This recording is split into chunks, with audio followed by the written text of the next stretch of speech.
Company एक artificial person होती है जिसकी लिमिटेड लाइबिलिटी होती है और उसको एक कॉमन सील से हम रजिस्टर करते हैं अंडर कंपनीज एक्ट 2013।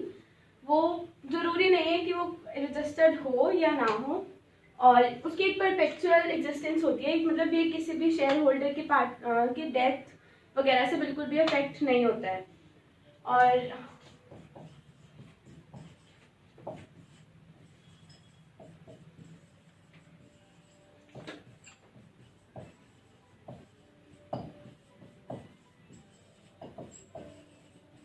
3 टाइप्स की कंपनीज होती हैं, 1%, पब्लिक एंड प्राइवेट। इसमें हम पब्लिक के बारे में पढ़ेंगे जो एक शेयर्स इशू करते हैं। शेयर इज समथिंग जिसमें हम एक कंपनी की कैपिटल को डिवाइड करते हैं, उसको हम शेयर्स बोलते हैं। शेयर्स भी 2 टाइप्स के होते हैं, equity and preference shares.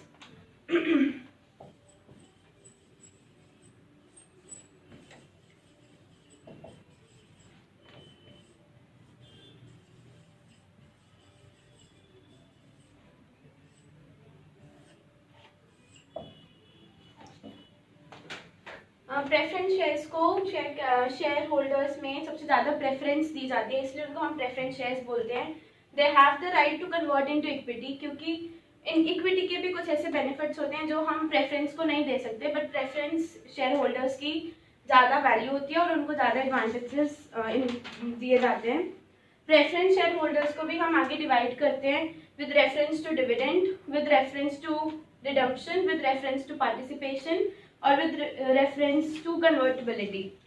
Reference to dividend में हम लोग उनको क्यूमुलेटिव एंड नॉन क्यूमुलेटिव में डिवाइड करते हैं, कि जिससे कि उनके पास क्यूमुलेटिव जो होते हैं उनमें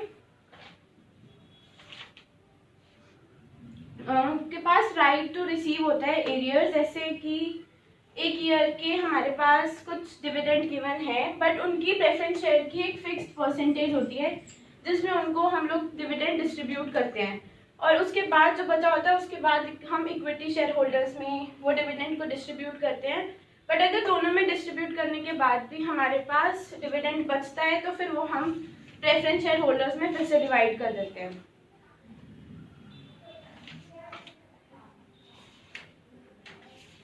और उनके पास कन्वर्टेबिलिटी का भी ऑप्शन होता है कि वो लोग प्रेफरेंस से इक्विटी शेयर्स में अपने आप को कन्वर्ट कर सकते हैं।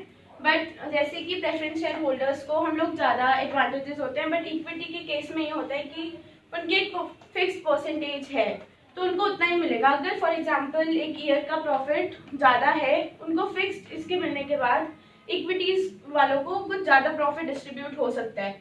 अगर उस ईयर का प्रॉफिट हमारे पास ज़्यादा हो तो फिर वो अपने आप को प्रेफरेंस से इक्विटी में भी कन्वर्ट कर सकते हैं।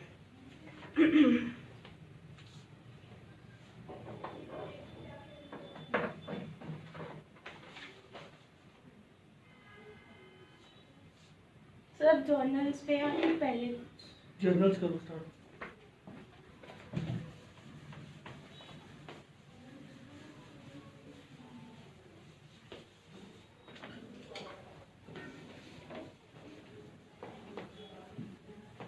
टाइप्स ऑफ क्वेश्चन कितने आएंगे शेयर कैपिटल चैप्टर से?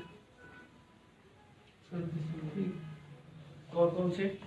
Journal, ledger, balance sheet. एक जर्नल, एक लेजर आ सकते हैं, जर्नल लेजर का कॉम्बिनेशन आ गया, और एक हमारा बैलेंस शीट या फिर कैश बुक का कॉम्बिनेशन आ गया। तो हमें 3 तरीके से क्वेश्चन प्रिपेयर करना है चैप्टर की, जो हमें जर्नल भी आता हो, हमें लेजर भी बनाने आते हो और हमें बैलेंस शीट भी बनानी आती हो।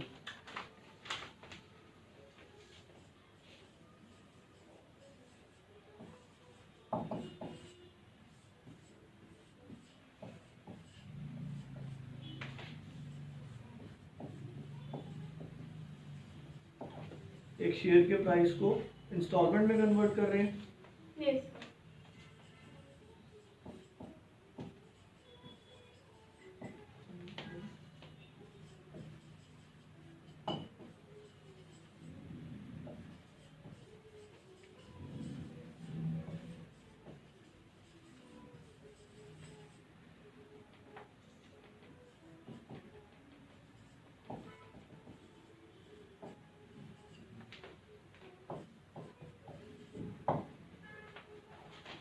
फॉर एग्जाम्पल हमारी कंपनी के पास 1 लाख शेयर्स हैं, उसको हम 10 रुपीज़ पर शेयर में डिस्ट्रीब्यूट करते हैं, तो हमारे पास 10,000 शेयर्स जो हम डिस्ट्रीब्यूट कर सकते हैं आउटसाइड कंपनी में। तो हम फर्स्ट ऑफ ऑल उसको एक application allotment, first call, second and final call में जो हमारी शेयर का प्राइस होता है उसको डिस्ट्रीब्यूट करते हैं। इसमें हम एप्लीकेशन पे ₹3, allotment ₹2, first call 3 and second and final call ₹2। तो इसमें सबसे पहले हम लोग जब जर्नल में application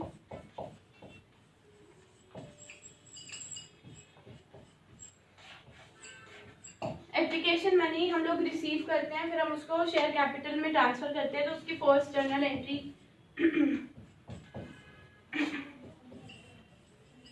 bank account debited to share application.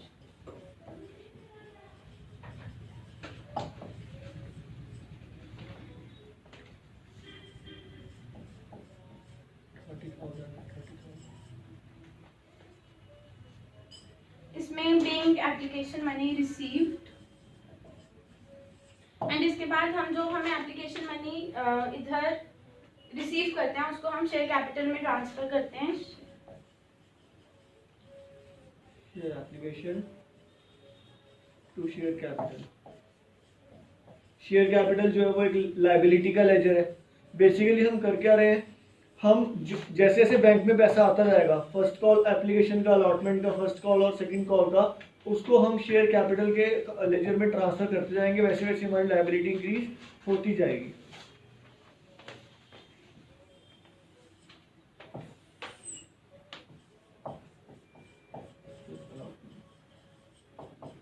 Application का मतलब है कि पब्लिक ने कितना अप्लाई किया शेयर्स के लिए, और अलॉटमेंट का मतलब क्या है, अलॉटमेंट में इशू कर देते हैं, अलॉट कर देते हैं उनको particular amount of shares. Allotment की केसेस हम अभी डिस्कस कर रहे हैं यहीं पर ही। ये जर्नल एंट्री पास करा सर जर्नल एंट्री पास करो।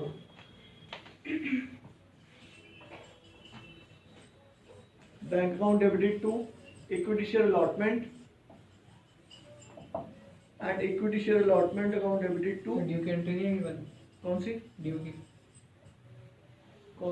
ड्यू की होती है ना पहले, equity share allotment, equity share capital, equity हम जो मर्जी रिदम बना दें। Bank to equity share allotment, equity share allotment to equity share capital.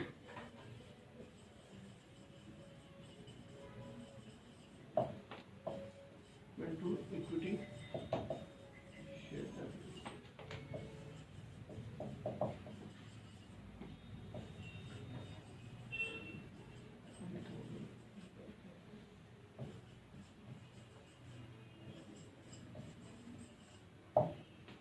Same entries first call और सेकंड कॉल के लिए, बट उसमें bank to equity share first call, bank to equity share second and final call करके सेम 2 entries repeat होती हैं। और हम शेयर्स को इशू कर सकते हैं at bar, at premium and at discount। ये रीड कर दूँ इसे करो। शेयर्स को डिस्काउंट पे कर सकते हैं इशू। फर्स्ट टाइम नहीं कर सकते। फर्स्ट टाइम नहीं कर सकते। फर्स्ट टाइम जो शेयर है वो डिस्काउंट पे नहीं इशू होएगा। री इशू के टाइम पर डिस्काउंट कर सकते हैं, वो भी मैक्सिमम उतना जितना हमें पैसा रिसीव हो चुका इशू के टाइम पर। सहज क्या पूछ रहे हैं आप? कौन सी?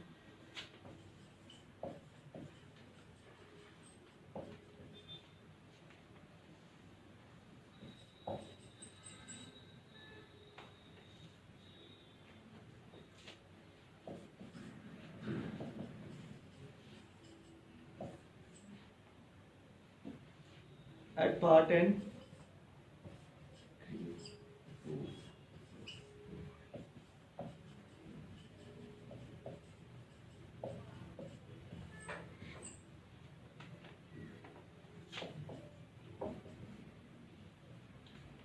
अब फॉर एग्जांपल हमें नंबर ऑफ शेयर्स 10,000 है, ₹10 ईच शेयर, उसको ₹3 हमें एप्लीकेशन पे, 2 on allotment, 5 first and final call. बहुत अच्छा क्वेश्चन है ये। इसमें प्रीमियम जो है वो दो जगह आ गया, एप्लीकेशन पे भी आ गया और अलॉटमेंट पे भी आ गया। और जब प्रीमियम एप्लीकेशन पे आ जाता है ना तो क्वेश्चन थोड़ा सा टफ हो जाता है, क्योंकि हमें उस पर कैलकुलेशन ज़्यादा करनी पड़ती है।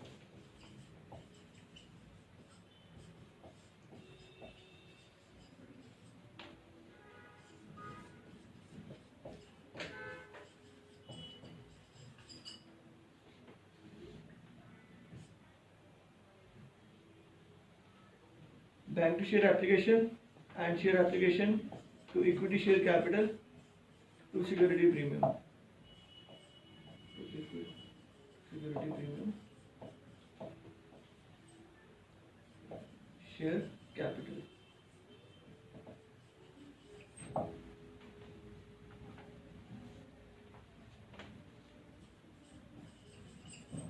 $40,000, $40,000, $10,000 and $30,000।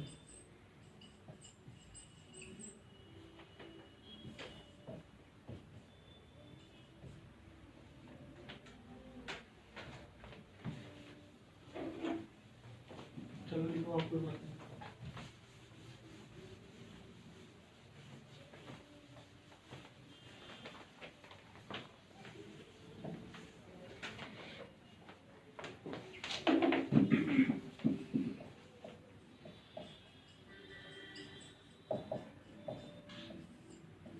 अलॉटमेंट में इस केस में अब जब हमें सिक्योरिटी प्रीमियम गिवन है तो इसमें हम पहले ड्यू की एंट्री डालेंगे।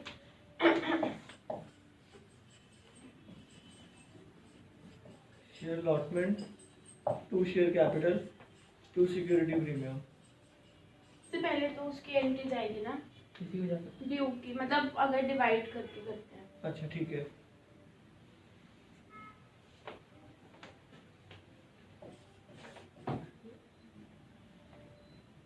ये ड्यू की एंट्री ही डाल रहे हैं हम, है ना? ये ड्यू की एंट्री डाल रहे हैं ना? ठीक है ना? टू शेयर शेयर नहीं, to share capital capital and to security premium. To share capital to security premium, बिल्कुल ठीक। देखो आपने रिदम बना रखी है अपने माइंड में। अब इप्सिता कह रही है कि अगर सर प्रीमियम डाला हुआ ना तो मैंने पहले ड्यू की एंट्री पास करनी है। It all depends upon you. आप क्वेश्चन सॉल्व कर रहे हो, आप अपने आप देखो कि आपने किस रिदम में चल रहा है क्वेश्चन में।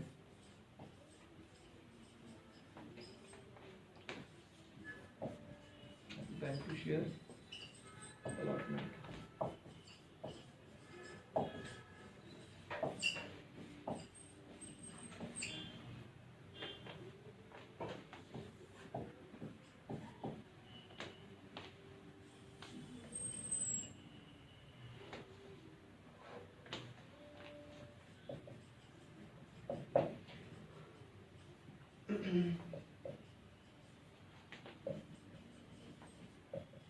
टोटल कितनी जर्नल एंट्रीज होती हैं? 13 कितनी? 13। कितनी? 10 या 9 14 बोला ना आपने? कितनी होती है टोटल जर्नल? काउंट कर लो। आपको चैप्टर में 11 या 13 होते हैं। अगर आपको पूरा क्वेश्चन आ गया फुल फ्लेज तो कितनी जर्नल एंट्रीज होंगी? Sir 2 application, 2 allotment, 2 first call, 2 second final call, call, 2 second call, 8 हो गई। इशू, कैंसिलेशन की एक, 9 फॉरफीचर और उसके बाद री इशू की 2, 11। और वो जो लास्ट कैपिटल रिजर्व वाली वो मिलाकर है ना, सब 2 होती हैं, वो भी 13 वो 2 होती है।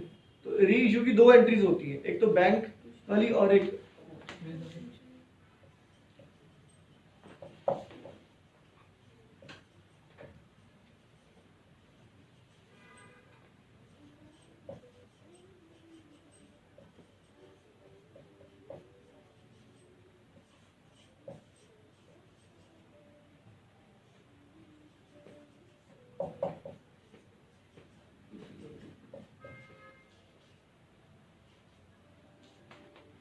कोई बात नहीं। इस क्वेश्चन में हमने सिक्योरिटी प्रीमियम तो नहीं मांगा हुआ ना फर्स्ट एंड फाइनल कॉल में, नहीं। सिर्फ अकेला शेयर कैपिटल है, तो कोई बात नहीं।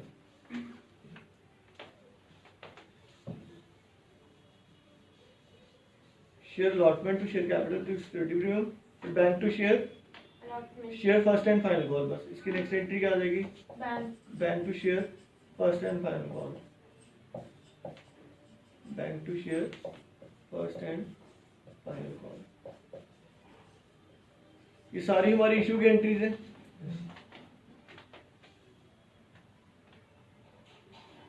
ठीक है, एप्लीकेशन की एंट्री होगी है, अलॉटमेंट की एंट्री होगी है, फर्स्ट एंड फाइनल कॉल की एंट्री होगी है। First and final call 5 rupees की है। इसी को अगर क्वेश्चन को लेंथी करना हो तो ये 5 रुपये का 2 में डिवाइड कर दो, एक 2 रुपये और 3 रुपये।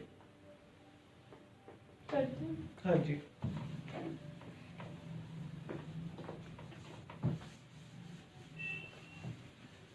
कौन कौन से केस होते हैं अलॉटमेंट के? ओवर सब्सक्रिप्शन और अंडर सब्सक्रिप्शन। अंडर सब्सक्रिप्शन की लिमिट कितनी है? 90%। 90%। Very good. और ओवर सब्सक्रिप्शन में हमारे पास कितने केस हैं? कौन कौन से? एडजस्ट करना, रिफंड करना और सबसे पहला कौन सा? रिजेक्ट करना। फर्स्ट इज रिजेक्ट कि एक्सेस एप्लीकेशन बनी हो, क्या कर दो? रिजेक्ट कर दो। और सेकंड कौन सा? रिफंड करना। फिर एडजस्ट। और फिर जो थर्ड ऑप्शन है वो फर्स्ट और सेकंड का कॉम्बिनेशन है कि कुछ को रिजेक्ट और कुछ को एडजस्ट करना, जिसको हम कहते हैं प्रो राटा अलॉटमेंट। रिफंड और रिजेक्ट तो सेम होगा ना? रिफंड करना और एडजस्ट करना। प्रो राटा और रिफंड सेम है। प्रो राटा में हम कुछ को रिफंड करते हैं और कुछ को एडजस्ट करते हैं, उसी को प्रो राटा बोलते हैं कि रेशियो बना देते हैं हम।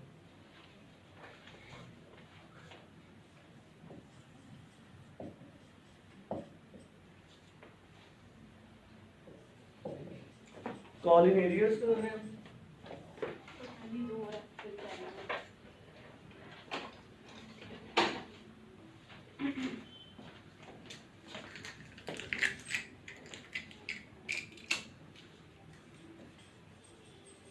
कॉल इन एरियर्स कहाँ पर आता है? हेडिंग सब हेडिंग क्या है कॉल इन एरियर्स की? सब्सक्रिप्शन नॉट पेड के अंदर कॉल इन एरियर्स की हेडिंग सब हेडिंग क्या है? भूल गए? ऑथराइज्ड इशू पे subscribe but not fully allotted. Subscribe but not fully paid में आता है। अगर हम चैप्टर 1 जो था इसका, जिसमें हमें हेडिंग और सब हेडिंग बतानी है हेड बुक का, तो फिर कॉल इन एरियर्स किसमें आता है? Subscribe but not fully paid में।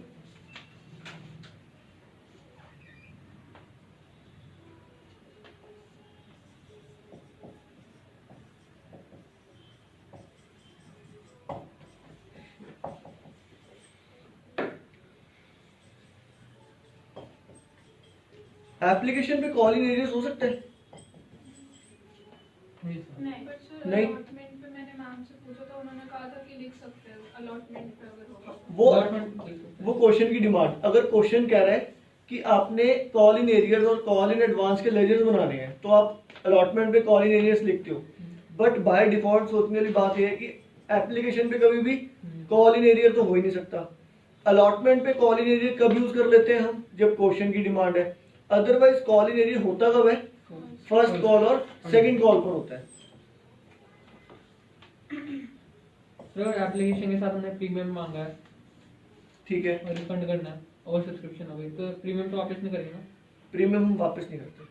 प्रीमियम तो company as in Profit security लेती है। Yes, अपने पास रख प्रॉफिट लेती है। मानती है कंपनी अपना, प्रीमियम वो वापस नहीं होता। डिस्काउंट पे हम इशू करते हैं वो भी हमारा लॉस ही हो गया एक तरह से। जो डिस्काउंट पे हम इशू करते हैं, जैसे कि 10 का है वो 8 कर देंगे हम। जो हम रीइश्यू डिस्काउंट पे करते हैं वो हमारा लॉस नहीं होता। वो बेसिकली कंपनी को 10 रुपए का शेयर था, कंपनी ने उसमें से 8 रुपीज कॉल्ड अप किए, 8 रुपए मांगे, किसी ने 6 रुपए पे किए, 2 रुपए नहीं पे किए, तो 6 रुपीज आ रखे हैं। तो कंपनी जो मैक्सिमम डिस्काउंट कर सकती है रीइश्यू के टाइम पर वो 6 रुपीज ही कर सकती है।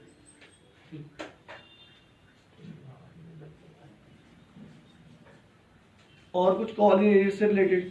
तो अगर किसी कंपनी की डिमांड इतनी ज्यादा हो कि उसने एप्लीकेशन पे 10 इशू कर दिया और 20 का प्रीमियम मांग लिया, होता है। और डिमांड इतनी है कि लोगों ने इतना ज्यादा अप्लाई कर दिया और फिर रिजेक्ट कर दिया, तो हमारे पैसे तो ज्यादा ही चले गए, मतलब वापस 10 है 20 उन्होंने रख लिए।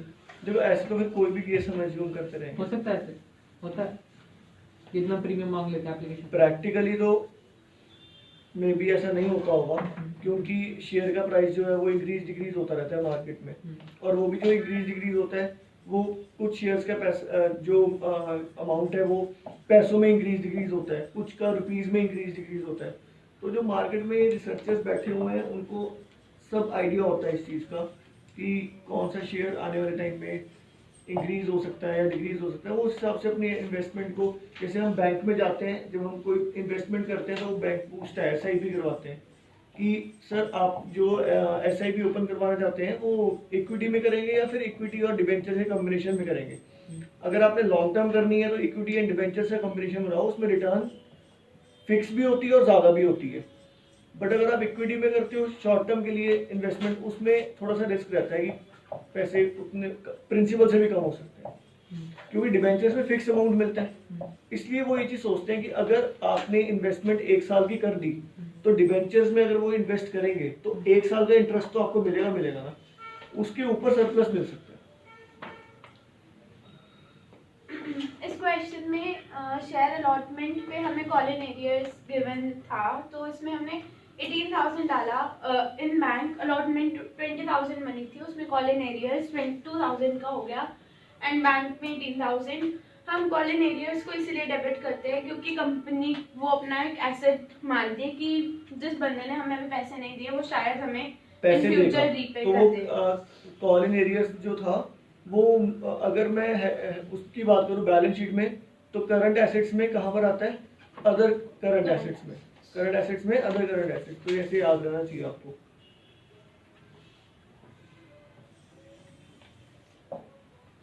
और फिर जो एडवांस होगा वो लायबिलिटी बनती होगी। कॉल इन एडवांस जो है वो करंट लायबिलिटीज में अदर करंट लायबिलिटीज।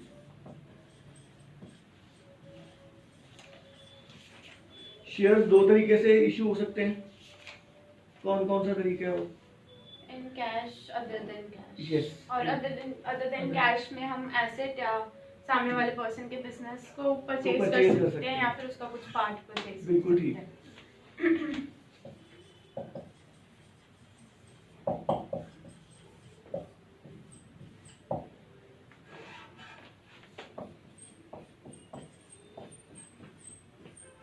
अच्छा, कॉल इन एडवांस हमें एप्लीकेशन के टाइम पर आ सकती है? एप्लीकेशन के साथ अलॉटमेंट आ सकती है, तो आ सकती है। जो एडवांस है वो एप्लीकेशन के साथ भी आ सकती है, अलॉटमेंट के साथ भी आ सकती है, फर्स्ट कॉल के साथ भी आ सकती है, सेकंड कॉल के साथ नहीं आ सकती, मतलब फाइनल कॉल के साथ एडवांस नहीं हमें आ सकता। अगर आपने कॉल इन एडवांस का लेजर बना दिया किसी भी चाहे एप्लीकेशन मनी के टाइम चाहे अलॉटमेंट मनी के टाइम, मैक्सिमम मिस्टेक हमसे क्या हो जाती है, हम क्वेश्चन सॉल्व कर रहे हैं, कॉल इन एडवांस हमने क्रेडिट कर दिया है अलॉटमेंट के टाइम पर, और जब फर्स्ट कॉल करी ना तो कॉल इन एडवांस को डेबिट ही नहीं किया, तो वो लेजर स्टैंडिंग ही रह गया, वो गलत हो गया। आप अगर आपने क्रिएट किया लेजर कॉल इन एडवांस और कॉल इन एरियर्स का, तो उसको न्यूट्रल भी करना जरूरी है। तो इसमें हमें अलॉटमेंट और फर्स्ट कॉल की मनी अलॉटमेंट के साथ मतलब एडवांस में आ जाए तो फर्स्ट जर्नल एंट्री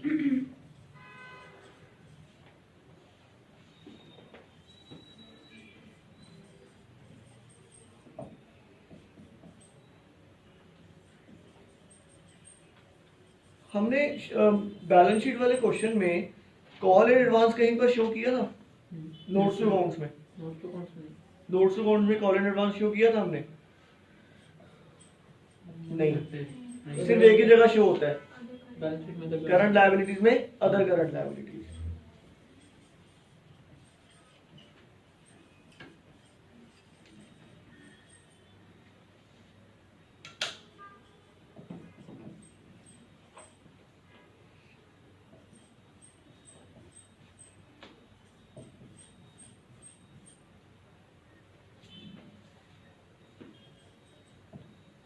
तो कभी जो कंपनी लोन कोलैटरल लेती है वो लोन के अमाउंट से कम ले सकती है? वो लोन जो हमने दिया उसके अमाउंट से कम? कोलेटरल सिक्योरिटी हम कह सकते हैं depends upon the goodwill of the business, तो यस, अदरवाइज नो। बहुत रेयर, अगर हमें एज ए सिटीजन कुछ लेना हो तब तो नहीं। जैसे कि मैंने अगर कार लोन लेना है, मैं किसी बैंक में गया कार लोन लेने के लिए, वो मुझे शायद से मना कर देंगे क्योंकि मेरे डॉक्यूमेंट्स कंप्लीट नहीं होंगे। वही मैं किसी रेफरेंस के थ्रू चला गया तो उन्होंने रेफरेंस में डाल दिया कि बहुत ऑनेस्ट पार्टी है ये और कोई दिक्कत नहीं आएगी इंस्टॉलमेंट में, आप दे दो इनको, तो उन्होंने वही लोन मुझे दे देना without incomplete with incomplete documents के साथ।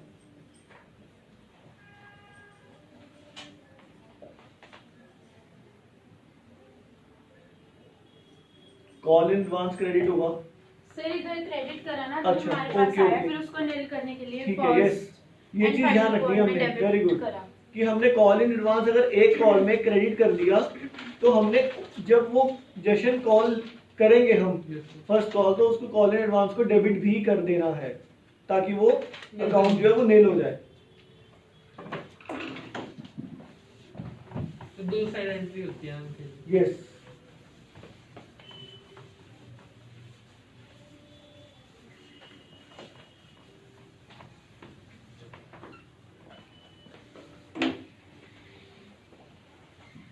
नेक्स्ट क्या है इसके बाद? रीइशू। नहीं सर, अभी share issue on consideration other than cash ठीक एंड है। बिजनेस की थी। जब हम शेयर्स इशू कर रहे हैं for consideration other than cash, तब शेयर्स डिस्काउंट पे इशू हो सकते हैं। फिर हो सकता है देखना, जैसे कि मान लो कि कोई लैंड बिल्डिंग के तो हो सकते हैं, कोई ज्यादा प्राइस हो लैंड की, जैसे जो आप कहते थे अप्रिशिएट हो रही है लैंड पता है, तब तो हो सकते हैं। सर पार और प्रीमियम पे इशू होते हैं। ठीक है, चलो बताओ। सिर्फ पार और प्रीमियम पे? डिस्काउंट भी होती है, हमारा केस नहीं ना। नहीं, अभी अगर पहले सिर्फ के पार पहले- और प्रीमियम पे ही गिवन है। तो जैसे कि किसी लैंड की अगर वैल्यू इंक्रीज होती है तो हो सकते हैं। वो तो नहीं होता। डिस्काउंट पे तो इशू नहीं होंगे। 10 रुपए वाला शेयर मैं 8 रुपए में क्यों बेचूंगा जिसका रिजर्व प्राइस ही 10 रुपीज है? तो अगर पहले के फॉरफिटेड पड़े हो हाँ, वो पहले के फॉरफिटेड पड़े, कैंसिल्ड पड़े हैं, तो हम सोच सकते हैं कि उसको रीइशू करेंगे।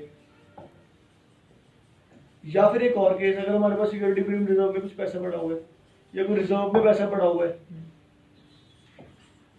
बट ऐसा केस हमारे +2 में शायद से नहीं आएगा। हमें मार्केट दूसरा ले लो, एक्स्ट्रा रखा हुआ है।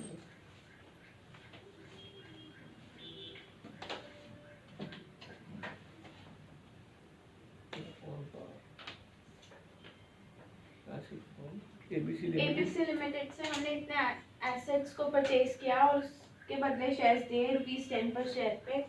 तो first journal entry asset to asset vendor, या sundry assets, sundry assets to vendor and vendor account debited to equity share capital.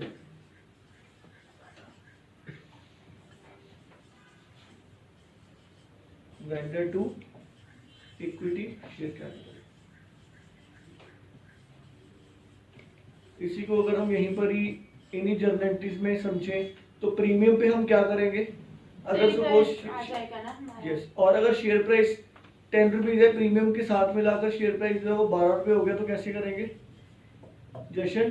अच्छा, अगर इसमें फिर 20,000 डाल देंगे जो हमारा प्रीमियम है। तो वो ऐड कर देंगे ना प्राइस जो मल्टीप्लाई करेंगे। एसेट का जो प्राइस होता है वो हमेशा ग्रॉस अमाउंट से डिवाइड किया जाता है। परचेज कंसीडरेशन डिवाइडेड बाय, बिल्कुल, परचेज कंसिडरेशन डिवाइडेड। कई बार कंफ्यूज करने के लिए क्या होता है, क्वेश्चन में गिवन होता है एसेट भी परचेज करें और लायबिलिटीज भी परचेज करिए और परचेज कंसिडरेशन है, तो उस केस में आपका जनरल रिजर्व या गुडविल आता है। परचेज कंसिडरेशन आपने कंसीडर करनी होती है divided by number gross amount of share. Gross amount का मतलब ये हो गया शेयर की, या तो वो एट पार है तो 10, एट प्रीमियम है तो 12।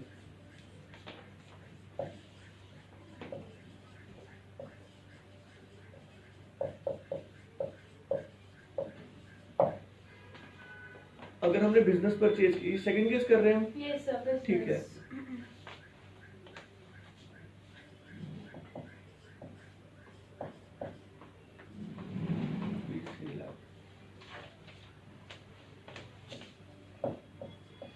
जैसे हमारा क्वेश्चन आया हुआ था उसके अंदर उन्होंने क्या क्या ट्रिक करने के लिए परचेज कंसिडरेशन की जगह हमें शेयर दे दिए, इतने शेयर इशू किए हैं एसेट के लिए, तो हमें उल्टा जाना। दोबारा शेयर जो इशू किए हैं वो दिए थे, उसके अंदर डिवेंचर भी इशू कर रहे हैं वो भी दिए थे, और एक बिल्स रिसीवेबल भी इशू कर रहे हैं एक किसी वेंडर को।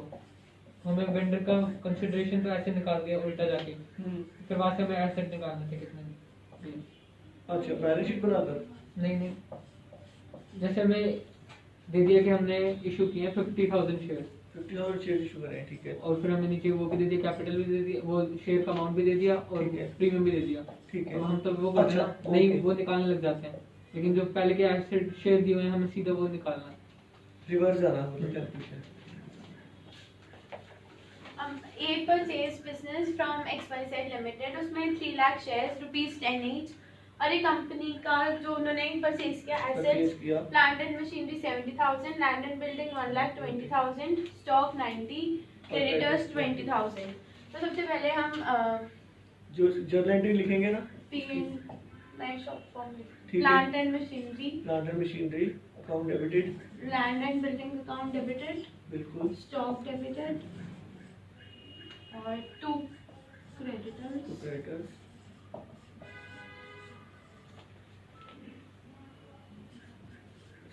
Plant and machinery 70,000, 1,20,000, stock 90,000 and creditors फिर 20,000 एंड टू XYZ जिसको हमने पैसे देने हैं। इसको 3 लाख रुपए देने हैं हमने, यस तो 3,20,000 लायबिलिटी साइड आ रहा है तो इधर डेबिट साइड और हमारा 270 आ रहा है, तो फिर गुडविल को हम डेबिट करके गुडविल को उसको डेबिट कर बैलेंस। देंगे। अब ये जो गुडविल है ये कैश गुडविल है या नॉन कैश गुडविल है? ये परचेज गुडविल है।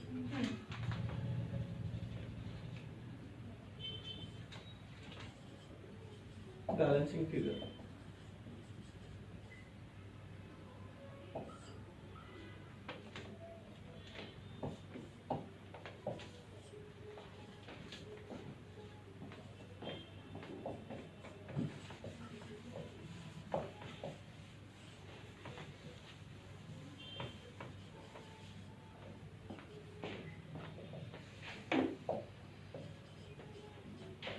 वही सेम केस अगर XYZ को पैसे देने हैं या तो एट पार पे देने हैं या फिर एट प्रीमियम पे देने हैं।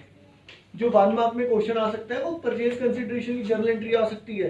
आपको MCQ में क्वेश्चन दे दिया कि ABC से बिजनेस परचेज किया था, ये परचेज कंसिडरेशन है, ये सब है, और इसमें बताओ गुडविल का अमाउंट कितना होगा। 4 ऑप्शंस दे दिए, आपको पूरा सॉल्व करना पड़ेगा।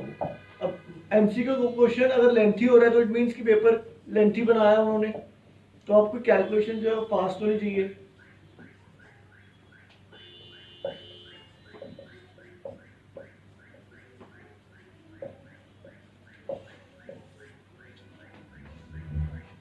₹5 प्रीमियम,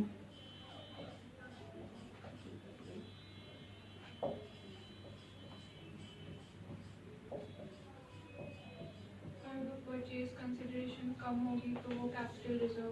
तो कैपिटल रिजर्व लिखेंगे या कैपिटल अकाउंट लिखेंगे? सर रिजर्व लिखिए। कैपिटल रिजर्व, इसमें हमें ₹5 प्रीमियम था और ₹10, तो हम 3 लाख को 15 से डिवाइड करके security premium share 20,000 capital share का आ जाएंगे। अमाउंट। तो ये कैपिटल लॉस होगा ना हमारा, कौन सा? Capital reserve.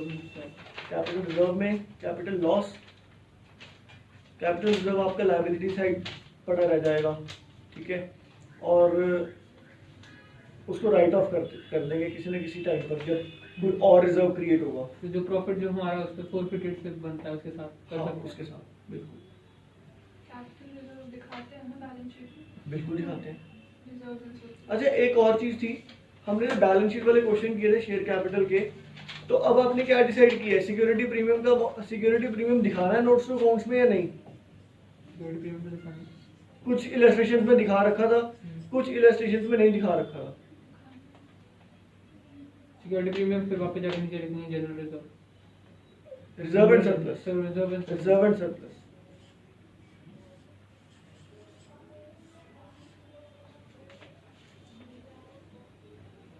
फोरफीट का मतलब क्या होता है? कैंसिल करना शेयर। नॉन किस किस केस में हम शेयर्स कैंसिल करते हैं? सर हमें जब गिवन मनी उसकी पेड नहीं होती, ड्यू रह जाती है, ड्यू रह calls जाती है। में। तो इसमें इसकी जर्नल एंट्री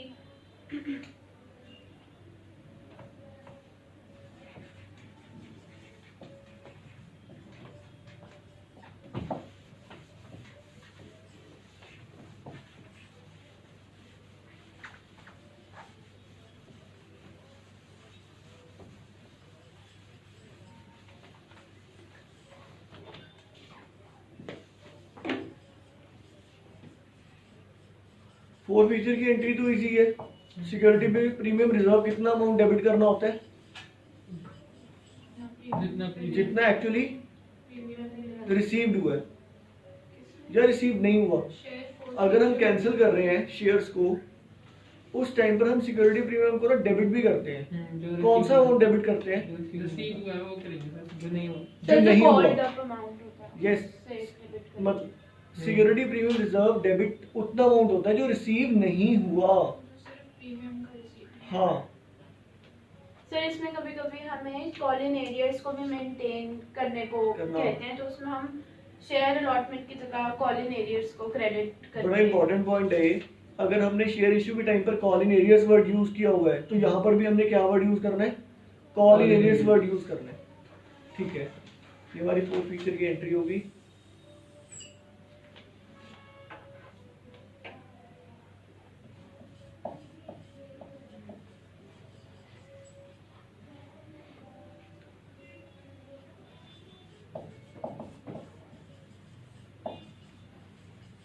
मैक्सिमम स्टूडेंट्स को हैबिट होती है कि शेयर फॉर फीचर में बैलेंसिंग फिगर निकाल के डाल दो।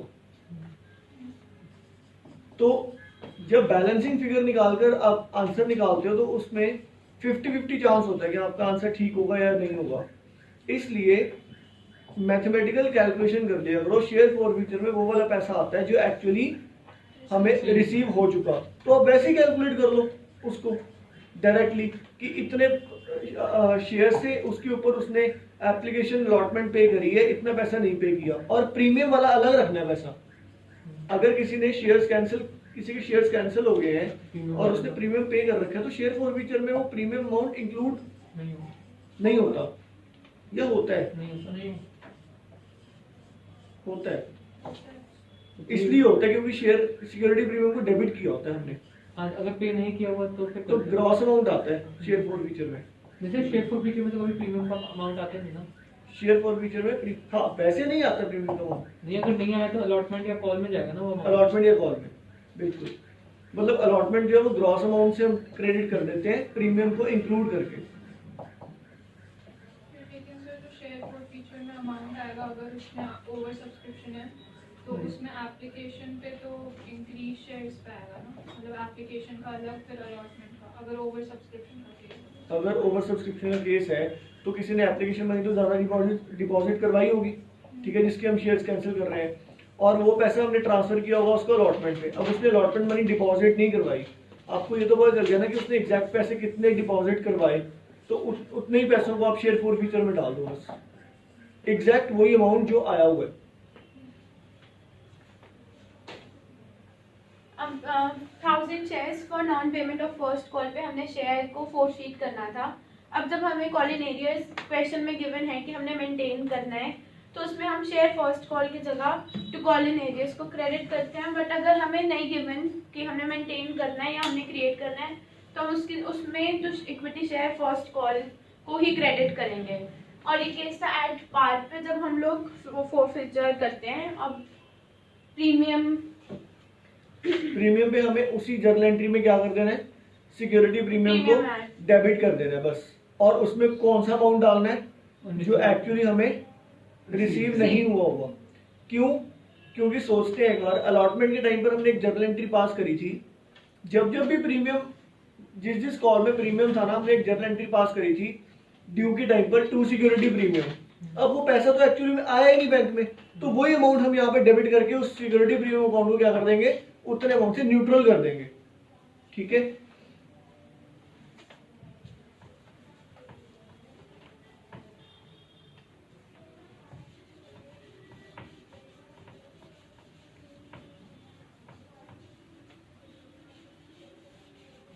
नेक्स्ट कौन सी कैंसिलेशन?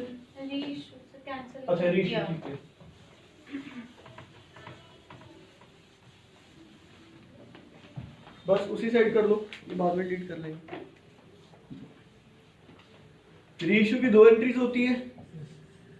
रीइश्यू की एंट्री तो इजी है। तो रीइश्यू भी हम एट पार पे करते हैं, प्रीमियम पे करते हैं, डिस्काउंट पे। रीइश्यू पे सबसे ज्यादा मैं कंफ्यूज वहां पर होता हूँ, पेड अप कॉल्ड अप, ठीक तो है। इसमें फेस वैल्यू को हम लोग कंसीडर नहीं करते और कॉल्ड अप वैल्यू पे ही कई बार लिखा होता है फॉर रुपीज इतना, कॉल्ड अप रुपीज इतना, तो बड़े सारे केसेस हैं उसमें, तो वो लैंग्वेज देख के हमें देखना पड़ता है कि ये एक्चुअली शेयर कितने का इशू री इशू किया और इसकी जो फेस वैल्यू थी वो कितनी लिखनी थी शेयर कैपिटल में।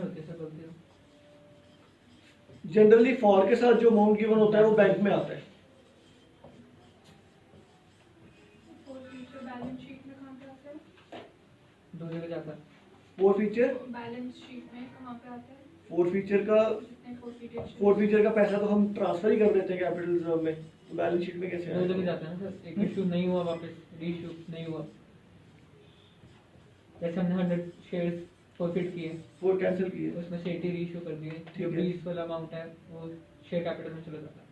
फोर फीचर का नोट्स टू अकाउंट्स में जाता है। नोट्स तो काउंट नोट्स टू अकाउंट्स में आप लास्ट में जाकर ऐड कर देते हो उसको, अंडर वो शेयर कैपिटल के अमाउंट में ही होता है।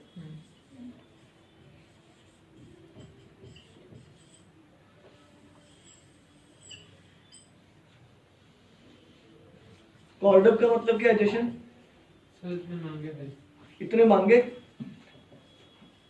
जब आप कैंसिल रीइश्यू कर रहे हो लिखा होता है कि company reissued 50 shares for ₹8, called up 10, तो कॉल्ड अप का अमाउंट आपको गिवन है। और कई बार लिखा होता है फॉर ₹8। सर प्राइस तो एक जो आपने बोला अभी, मतलब जो अमाउंट लिखेंगे हम 8 रुपीस के हिसाब से लिखेंगे, हाँ, वो पता है, 1 टाइम को कंसीडर नहीं करेंगे, वो तो वो है। अगर फुली कॉल्ड अप लिखा हुआ है तो ₹10 या फिर जितना पैसा मांगा हुआ है उतना। इसकी जो इम्पोर्टेंस है सबसे ज्यादा कहाँ नजर आती है? जब आप शेयर्स कैंसिल करके री इश्यू करते हो इन बिटवीन द क्वेश्चन, आपने शेयर्स अलॉटमेंट के बाद ही कैंसिल कर दिए और फिर आप उसको री इश्यू कर रहे हो उसी टाइम पर। तो कैलकुलेशन में होती है, याद ही है, कैलकुलेशन में होती है। हाँ जी, रेशियो में पार प्रीमियम एंड डिस्काउंट पे हम लोग करते हैं, इसमें हम फेस वैल्यू को कंसिडर नहीं करते मोस्टली क्वेश्चंस में, या वैसे भी हम कभी भी फेस वैल्यू को कंसिडर नहीं करते। और इसमें जो कॉल्ड अप होती है या पेड अप लिखा होता है तो उसको कंसिडर करते हैं।